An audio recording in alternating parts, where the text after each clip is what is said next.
अस्सलाम वालेकुम बच्चों। आज का जो हमारा टॉपिक है वो है इस्लाम इन इंडिया, पार्ट फर्स्ट।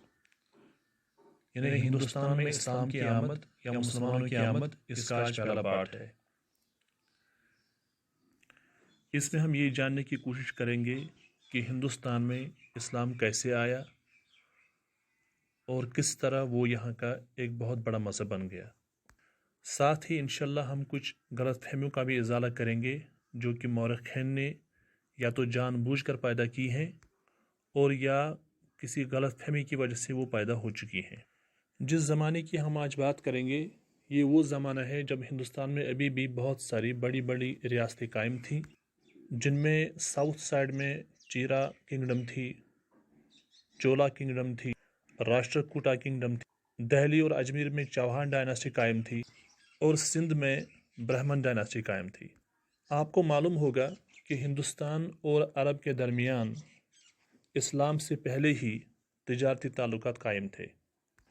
यहाँ तक कि जो अरब के ताजिर थे वो हिंदुस्तान के अलावा श्रीलंका, जिससे उन दिनों सीलोन कहा जाता था, वहाँ भी तिजारत करते थे।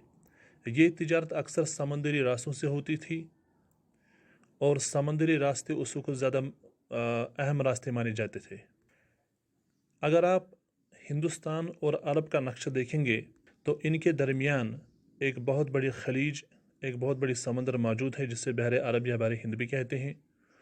और यही जो समंदर है इसी के थ्रू अरब और हिंदुस्तान आपस में तिजारत किया करते थे और ये बेहतरीन तिजारती रास्ते माने जाते थे। हिंदुस्तान का नक्शा अगर आप देखेंगे, ज़रा इसे मुलाहिज़ा कीजिए और इसमें आप कुछ स्टेट्स को देखिए। जो आपके सामने इंडिया का इस वक्त मैप है उसमें 3 स्टेट्स पर हमने सितारे लगा दिए हैं। ज़रा इनको देखिए, एक तो बंगाल है और गुजरात और केरला। इसके अलावा मालाबार कोस्ट। मालाबार कोस्ट क्या है? ये जो कोस्टल एरिया है, गुजरात, केरला, महाराष्ट्र वगैरह का जो कोस्टल एरिया है, इन सब स्टेट्स और इस कोस्टल एरिया के साथ जो अरब के ताजिर थे वो तिजारत किया करते थे। चूँकि इंसान जब कहीं जाता है तो साथ में उसके ख़यालात भी मौजूद होते हैं, इसलिए जब अरब में इस्लाम फैला तो इस्लाम फैलने के बाद जो यहाँ पर तिजारत करने की गरज से लोग आए वो अक्सर मुसलमान थे और उनके साथ इस्लाम भी यहाँ पर आया।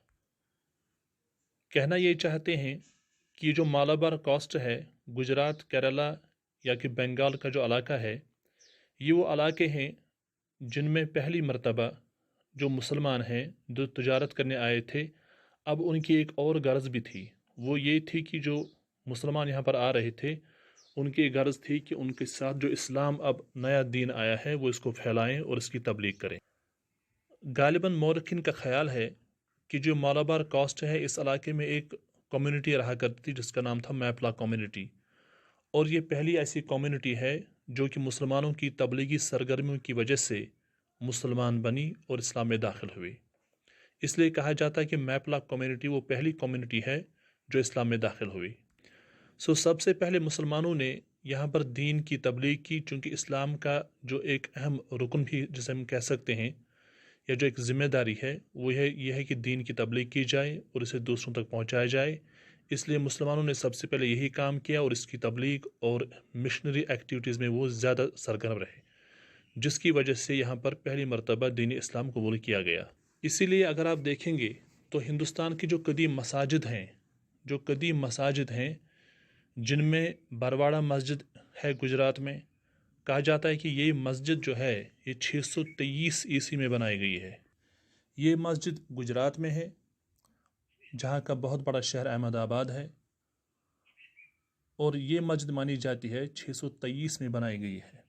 623 का जो सन है, इस वक्त तक मुसलमान हिंदुस्तान में पॉलिटिकली नहीं आए थे या उनकी पॉलिटिकल डोमिनेंस नहीं हुई थी। इस वजह से देखा जाए तो ये मस्जिद शहादत देती है कि मुसलमानों ने यहाँ पर तबलीगी सरगर्मियों की वजह से दीन फैलाया, न कि तलवार की वजह से।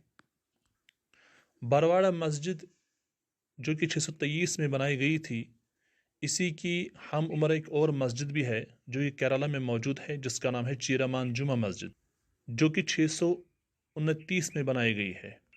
اس مسجد کو مالک بن دینار علیہ الرحمہ نے بنایا ہے، اور یہ مسجد، اس کا نام چیرامان مسجد کیوں ہے؟ چونکہ کیرالہ میں چیرا ڈائناسٹی قائم تھی ان دنوں، اور چیرا ڈائناسٹی کا آخری حکمران مسلمان بن گیا تھا، جس کے نام پر بعد میں مالک بن دینار علیہ الرحمہ نے یہ مسجد تعمیر کی، اس کا نام چیرامان جمعہ مسجد رکھا گیا ہے۔ یہ مسجد آج بھی موجود ہے اور بالکل آج بھی اس میں نمازیں پڑھی جاتی ہیں۔ کہا جاتا ہے کہ چیرا ڈائناسٹی کے آخری حکمران نے نبی صلی اللہ علیہ وسلم کا وہ معجزہ خود اپنی آنکھوں سے دیکھا تھا، جس میں چاند کے 2 ٹکڑے ہوئے تھے۔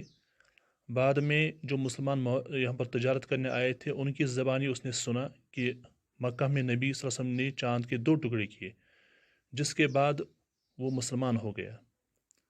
اسی کے اعزاز میں بعد میں اس مسجد کا نام چیرامان مسجد رکھا گیا۔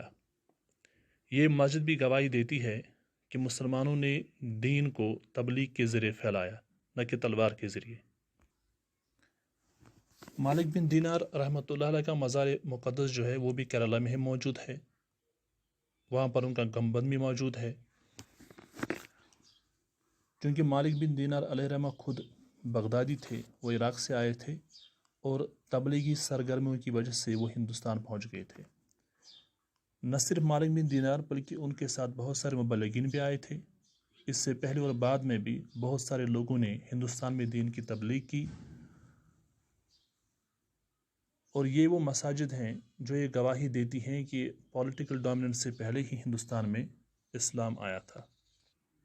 بہرحال یہ تو ہندوستان کا جو ویسٹرن علاقہ ہے اس کی بات ہے، اور ساتھ ہی ایسٹرن علاقے میں بنگال کی بات ہے۔ چونکہ یہاں پر ٹریڈ روٹس موجود تھے عرب کے ساتھ، اس لیے پہلے اسلام انہی علاقوں میں داخل ہوا، اور بڑے پیسفل انداز میں تبلیغی سرگرمیوں کی وجہ سے داخل ہوا۔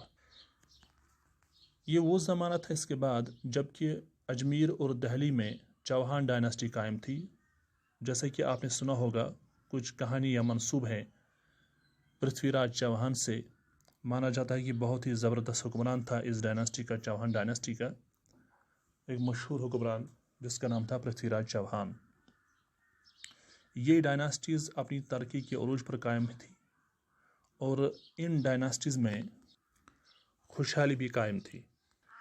پرتھوی راج چوہان ایک مشہور حکمران ہیں، اسی وجہ سے آج ہندوستان کے مختلف شہروں میں ان کی کہانیاں پڑھی جاتی ہیں، اور آج بھی کئی شہروں میں ان کے نام لینے والے کافی حد تک موجود ہیں۔ وہ ایک عزت دار حکمران مانے جاتے ہیں، اور آج بھی کچھ شہروں میں ان کے سٹیچوز موجود ہیں، جن میں ایک سٹیچو آپ کے سامنے کھڑا ہے۔ بہرحال چوہان ڈائناسٹی کی طرف مشہور مبلغ اسلام خواجہ معین الدین چشتی علیہ الرحمہ تشریف لائے تھے۔ خواجہ معین الدین چشتی علیہ الرحمہ سلسلہ چشتیہ کے ایک اہم بزرگ مانے جاتے ہیں۔ ان کی تبلیغی سرگرمیوں کی وجہ سے لاکھوں جو لوگ تھے وہ اسلام میں داخل ہوئے۔ یہ وہ زمانہ تھا کہ اجمیر اور محمد گوری کے درمیان، یعنی پرتھوی راج چوہان اور محمد گوری کے درمیان چکپلش شروع ہو گئی تھی۔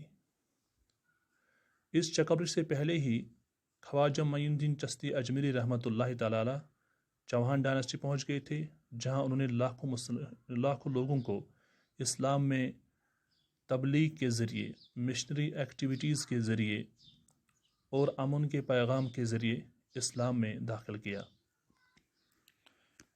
بہرحال جو ویسٹرن انڈیا تھا، یا جن علاقوں میں مسلمان یہاں پر جو مسلمان کمیونٹی میں ترقی ہوئی، تو یہاں سے بہت سارے لوگ جو تھے وہ مشہور خلفاء کے دربار میں پہنچ گئے، وہاں ان کی عزت کی گئی، ان کی قدر کی گئی، اور وہاں وہ اپنی کتابیں بھی لے جاتے تھے جہاں ان کی ٹرانسلیشن ہوتی تھی۔ یہاں سے بہت سارے لوگ جاتے تھے اور وہ مسلمانوں کے خلفاء کے پاس اپنی کتابیں نذرانے کے طور پر پیش کرتے تھے، اور ان کے بدلے میں ان کو بیش بہا قیمتی تحائف دیے جاتے تھے۔ اس طرح اسلام اور ہندوستان کے درمیان جو پہلا ملاپ ہوا وہ دینی سرگرمیوں کی وجہ سے ہوا، اخلاقی اقدار کی وجہ سے ہوا، تبلیغ دین کی وجہ سے ہوا، اور اس کے بعد ایک نیا دور شروع ہونے والا ہے، جبکہ ناردرن انڈیا کی طرف جو ہے پہلی مرتبہ مسلمان پولیٹیکلی داخل ہونا شروع ہو گئے۔ انشاءاللہ اس دور کے بارے میں